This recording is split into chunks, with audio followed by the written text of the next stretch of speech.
Back in October, I popped over to Batavia, Ohio to attend the Cincinnati Scale Modelers show and contest. They hold this show at the Tri-State Warbird Museum, and they have an incredible lineup of World War II aircraft. All of these aircraft are functioning and flyable. Another thing that's great about this is you can get right up close to them. If you see there with the Texan, like if you're not paying attention, you're going to crack your noggin on the leading edge of a wingtip.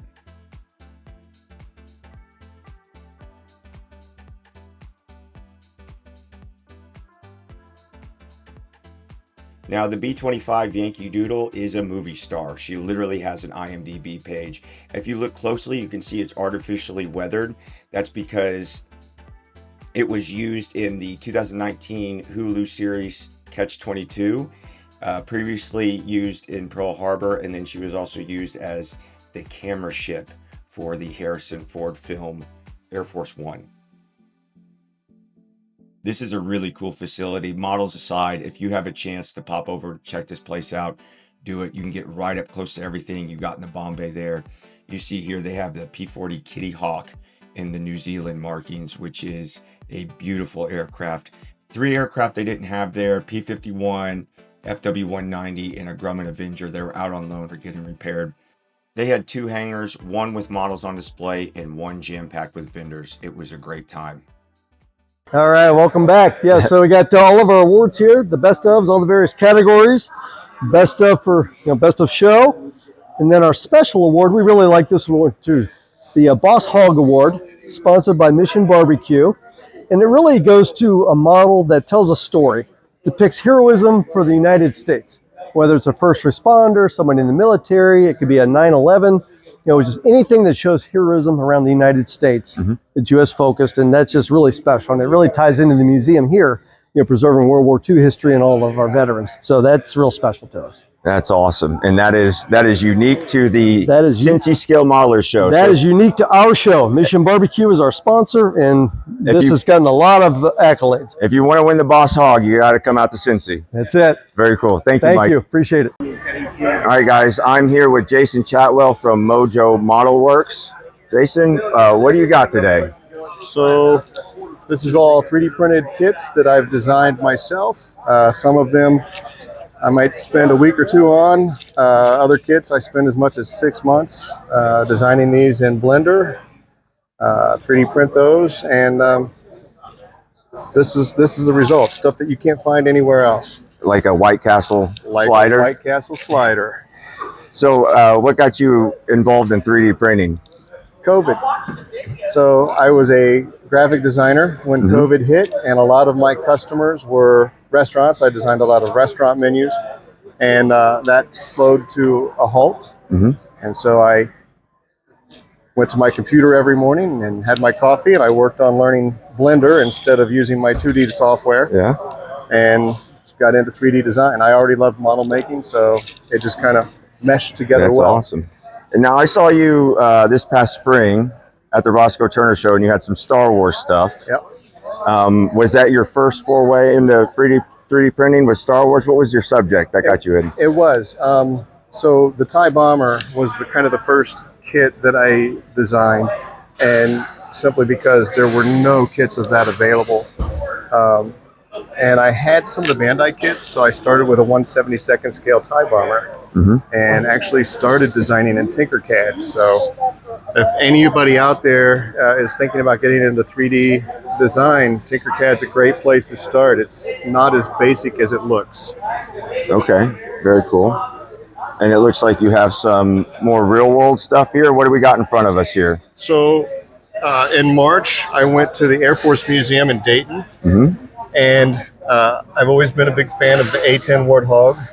This is the GAU-8 Avenger 30mm cannon that's inside the A-10 Warthog. Wow. Spent a few months designing that. This came out in August.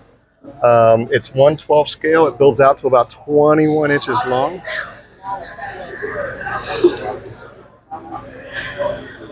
I love the plane. I love the weapon system inside it. Of course. And then we have a Peacekeeper ballistic missile here. Yep. So I had a buddy of mine that was in the Air Force, and he worked on the Peacekeeper all through the 90s. He called me and wanted to know if I could make a model. I said, you just want the outside or you want to do the guts too? And he said, well, we can do that. And I said, yeah, but I need your help. So we worked on designing all of the internals. You can see here all the way down to the guidance system. That is the inertial reference sphere inside the Peacekeeper missile. Dude, that is nuts. And you wouldn't be a true modeler if you didn't build something no one's going to see, right? That's exactly right. That's exactly right. But so one of the things I've enjoyed doing lately is something that everybody sees. And when I was a kid, I always liked the box art on model kits. Mm-hmm. That's what first attracts you to a model. So that's why I've started doing the paintings. So on the kits that I'm designing now, each kit comes with a 4x6 reproduction of the box art painting. Okay. That way you've got kind of that old school modeler feel. Everybody loves some good box art. It's 3D printing is so new, but there still needs to be something that connects us to the past. Right. And of course, with the Spaceball sequel coming out. Oh yeah. Yeah, dude. I think you're hitting all the right notes here, man. Thanks, brother. For sure. Cool. This is all stuff I wanted to build anyway, and it wasn't available. So yeah. Well, it helps when you have good taste. Thank you. Cool. All right, guys. That's Mojo Model Works. Check out his 3D printed stuff. Really unique, really cool. Thanks, man. Appreciate it. Thanks, Austin. Okay, guys. I'm here with Jeff Kramer, a.k.a. Mongo, from the Cincinnati Scale Modelers. And what'd you bring to the show today? I brought this DO217N model, and it's a conversion from the Pro Modeler kit. And the conversion involves changing the nose to a gun nose with radar on it, and also replacing the engines. The kit engines are the BMW 801 radial, and this features the Mercedes-Benz inline motors, and also a change of the propeller. It is the Night Fighter version, so of course it has the radar array on it. Mm-hmm. And it's, as I said, it's a conversion using the Coster conversion kit, no longer in production. And for the fans of this airplane, yes, you can thank me for doing this, because ICM came out with an injection molded version of this. And so it seems like somebody has to take the fall and do the hard job of a conversion to get the full injection version finally out. Absolutely. Well, thank you for falling on that sword for us. I'm glad you were brave enough to do it. That's awesome. Hey, thanks for sharing that with us, and good luck today in the show. Thank you. Thank you. All right, guys, I'm here with Patrick Fernella from the Cincinnati Scale Modelers here. And what do you got on the table today, Patrick?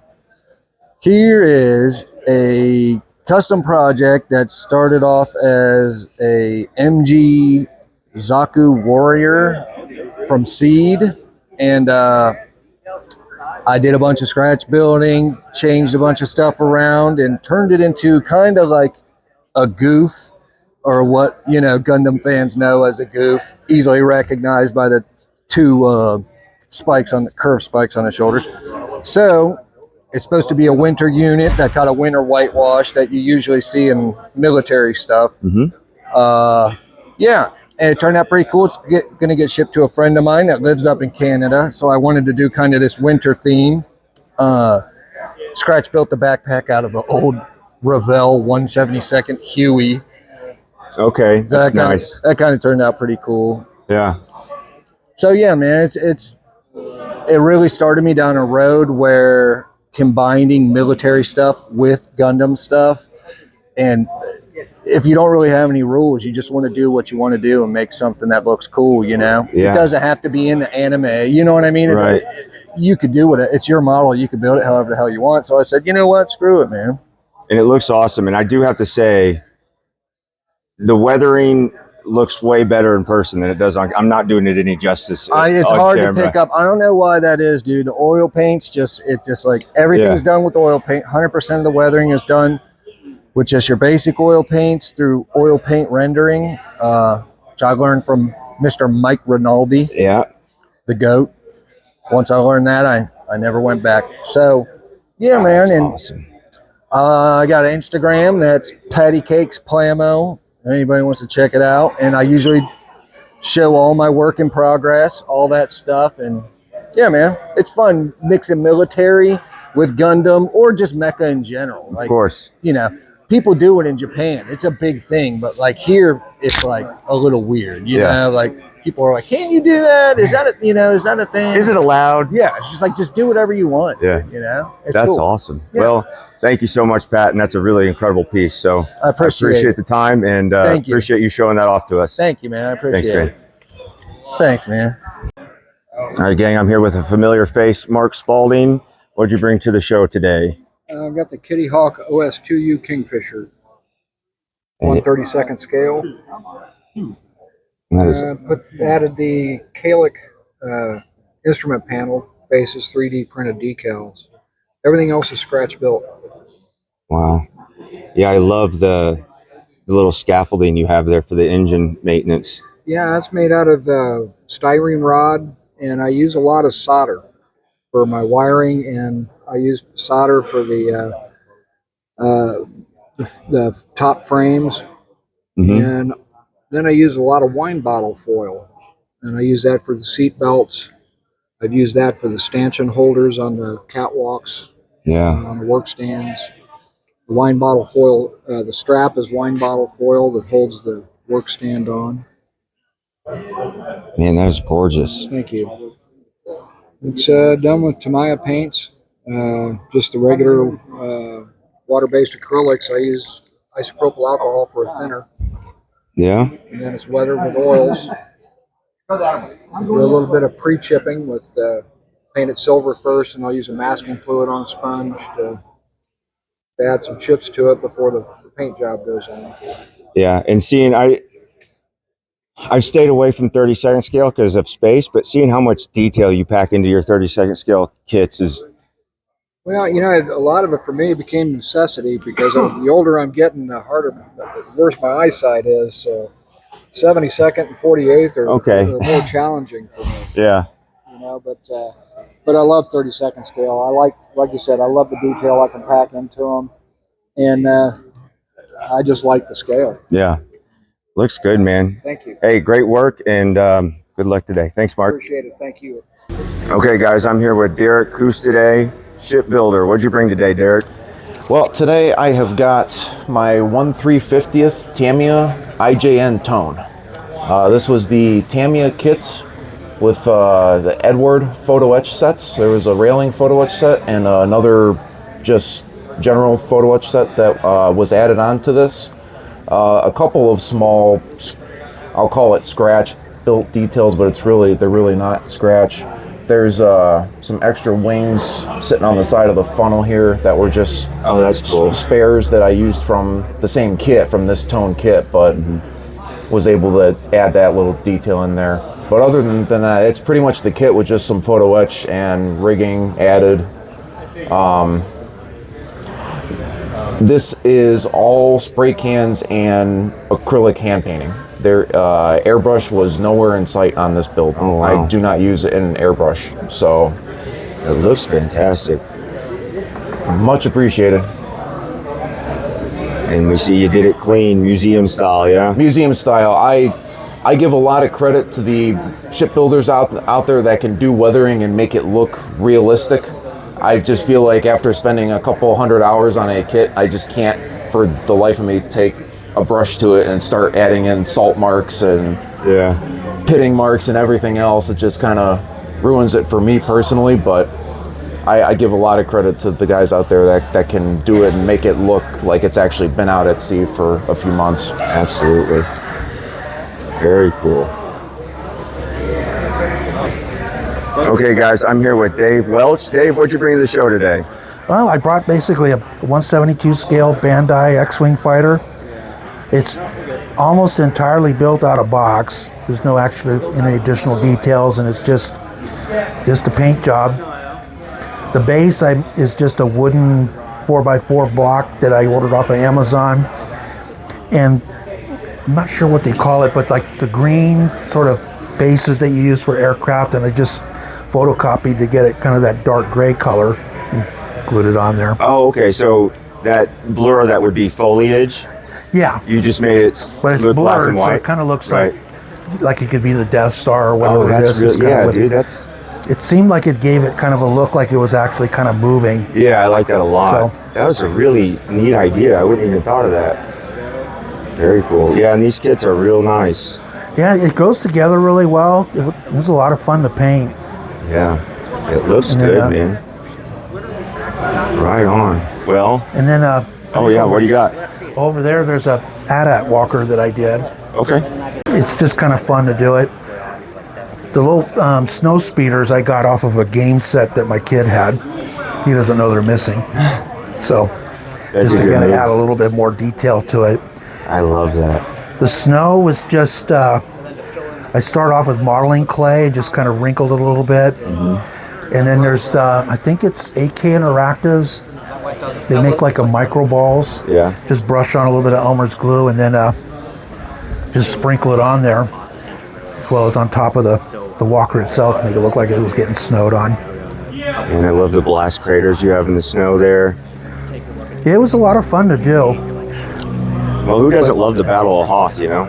Well, I went to the Huntington show a few months back in July, and my wife does the raffles all the time, so she cleaned up and got a whole stack of those things. So I actually have a second one that I'm working on that I'm going to make look like a fire truck. Oh, that'll be cool. So I'm just kind of doing some fun stuff with it. And there's another Y-wing fighter that I'm doing to make it look like a U.S. Postal Service vehicle. Oh, that'll So be cool. I love that. Cool. that's why I kind of like what you did with that one, because it's Yeah. like kind of using your imagination and just seeing what you can do with it. So. Yeah. Hey, that's what it's all about, man. So. Appreciate it. Cool. Thank you, Dave. Oh, no Awesome. problem. Good work, Appreciate man. And good luck today. No, have fun with the thing. I hope you Thank get you. some great interviews. Thank you. All right, guys. I'm here with Adam Marcucci. Adam, what'd you bring to the show today? So today I brought to the show, it was a Tamiya Skyline R33 kit. It's painted with the Splash Midnight Purple 2.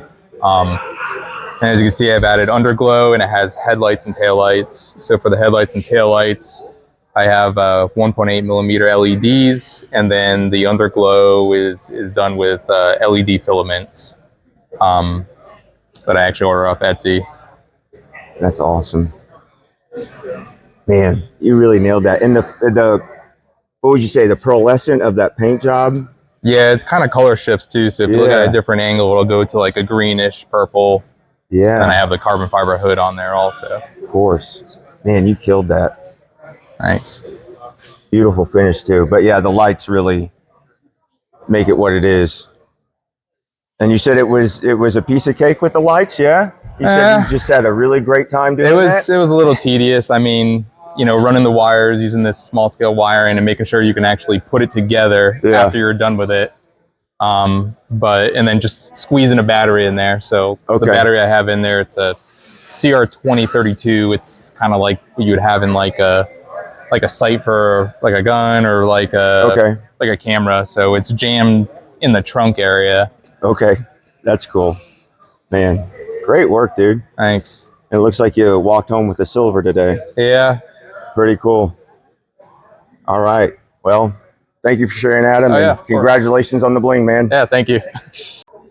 Okay, guys, I'm here with BP Taylor, and he's got some scratch-built sci-fi stuff for us. What'd you bring today, BP? Well, the one on the right is a scratch-built model of an original design. It's intended to be an asteroid mining ship. Okay. I basically build from thumbnail sketches. I don't really do any full-size drawings. Once I kind of figure out the scale that I want, I pretty much start building. This one began with some urethane foam patterns that I hand carved, and then I have a vacuum form machine that I constructed myself, and I basically pulled the main hull pieces out of 16th inch ABS. The other structures, the side pieces and the tail piece, those were also vacuum formed. And then for a lot of the plated detail, I essentially I use nested vacuum form shells.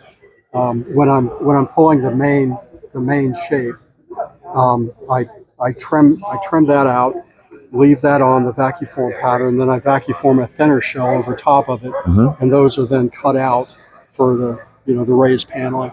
There's a lot of hand scribed details also. Wow. And I use kind of the standard kit bashing for some of the incidental details. The arms were machined on a milling machine, and then I basically made silicone molds and resin castings. So I actually have rather than make the arms articulate, which was going to be kind of difficult at this scale, I decided to make several different arms in different positions so that I can just plug them in. Oh, that's cool. Yeah, interchangeable. Yeah, so I have 4 additional arms. Wow. In different positions. That's awesome. This was painted with Tamiya. Okay. Spray paints. Okay. Overall, the orange is a custom mix that I made up, and then it was weathered with paint chipping. Did an acrylic wash, and then there's also some pastel streaking. Yeah, the weathering looks awesome on it. I really like it.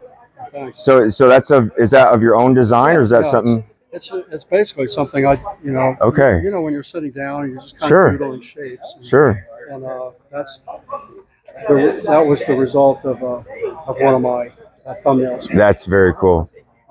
And what else you got here? Yeah, this one here was designed to be a cargo ship, a cargo drop ship. The idea was that this would be the lower portion is the cargo container. Okay. So the idea was that the ship would basically land, drop off this bottom portion. Okay. And then lift off and leave the cargo. Yeah. That is awesome. Yeah, and it's got some articulated features. The ladder will fold down. Oh, that's too cool. Also, on the other side, there's a solar panel that folds out also.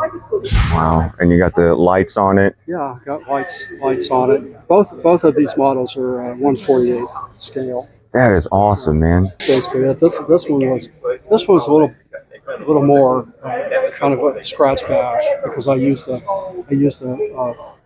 this piece here was from a UFO kit. Okay. This secondary piece was a piece from a Coleman lantern. Oh, really? Yeah. The main shape is from the Revell Gemini kit. The cargo container itself is another vacuum form part. Okay. That I made, and the rest, space shuttle engine barrels. Yeah. And then various other kind of bits and pieces. A lot of styrene, a lot of scribing. Wow. And then, I figured since this was more of a utilitarian vehicle, also, I did a lot of weathering on this one as well. That's awesome. Well, great work, BP. Those are. But here, I can probably lift this off. Okay. I can kind of show you the underside. Oh, yeah, there we go. See Wow. Yeah, that is some awesome work, man. Just the creativity and the imagination that went into that is really fantastic. Yeah, this is something I've been doing since I was pretty much a kid. Yeah. Pretty much a kid. I used to work as a professional model maker. Okay. Prototypes. And this was something I would always do on the side. Yeah. I mean, I do. I've seen some people online and stuff who do like kit bashed sci-fi stuff like this, and I mean, people using like shampoo bottles and stuff, and so I could tell you, I was probably one of them kids drawing some wacky spaceship in the back of class somewhere. So I'm definitely inspired. I might have to try to do my own scratch build something. Yeah, the one thing that I don't do any detailed drawings. What I found works for me the best. So once I have the basic shapes, I'll basically take a pencil and start drawing on the model, to kind of break down the surface. Okay. And see where the details. Yeah. And then you work with positive and negative spaces. You'll see detail Right. resources. So it's a really fun kind of thing, and I never I decided not to involve myself in 3D printing because at my job I had to clean up a lot of the 3D parts, and I swore that when I retired that I would never have anything to do with it again. Yeah, you don't want to take your work home with you. I like the hands-on stuff. Yeah, I could see that. And I'm not the kind of person that can sit in front of a computer. Yeah. And just, I can't. Yeah, you want to be messing with hardware and stuff. Kind of like a craftsman. Yeah, more so. Yeah, I appreciate it. That's very cool. Those are a couple I've got accumulated at the house. I probably have 40 or 50 of these. That's different shapes. That's very cool. Are you on social media or anything? Yeah, Facebook. Okay. Facebook. I post there all the time. Just BP Taylor? Okay, well, I'll send people over to you because I really love the scratch building. I think Star Wars got me into model making and seeing what they did, kit bashing and stuff, and building up all the. So there's. Yeah, I'm actually one of those guys that when Star Wars came out, I sent a letter to Industrial Light and Magic looking for a job. Oh, that's cool. And I sent like a portfolio of some of the stuff that I've done up to that point. Yeah. So I'm one of those. They got a rejection letter. Actually, I know some other guys. Yeah. Roughly my age that did the same exact thing. You got a rejection letter from Industrial Light and Magic, and you're proud of it. I saved it. Yeah, of course. That's awesome, man. Very cool. All right, thank you, BP. I love this. Okay, guys, I'm here with Chris Dumford, and he is the winner of the Boss Hog Award today at IPMS Cincinnati Scale Modelers. Chris, what'd you win this award for? So the Boss Hog Award is given every year by Mission Barbecue. It's an award for those models that best represent the sacrifice that was made for our nation. Mm-hmm. And so the particular model that I built is a Clemson-class destroyer of the USS Pillsbury. Pillsbury was part of the U.S. Asiatic Fleet, and she was sunk with all hands while engaging a Japanese battleship and cruiser force about 200 miles east of Christmas Island in early 1942. Wow. And so the only reason we know that she went down with all hands is the Japanese actually recorded sinking the ship. Okay, so we had to wait for those records to open up before we knew that? Right, and this is all scratch built. It's a 1/100 scale model. Mm-hmm. I used an old hull that I had that was improperly shaped, but I redid the entire hull. I have 3D printed deck houses, and most of the armament is 3D printed. Okay. Everything else is metal, and even down to the crow's nest, which is a soda straw, converted to a crow's nest. That's awesome. And I'm really extremely proud of it. It's what I've always wanted to build was a 4-stacker destroyer, and it's a one of a kind because I know that I built it. Nobody else has one like it. It really is, and you can't get it anywhere else. Awesome. Thank you, Chris, and congratulations on the Boss Hog, man. I'm very honored. I really am. I'm truly honored. Thank you.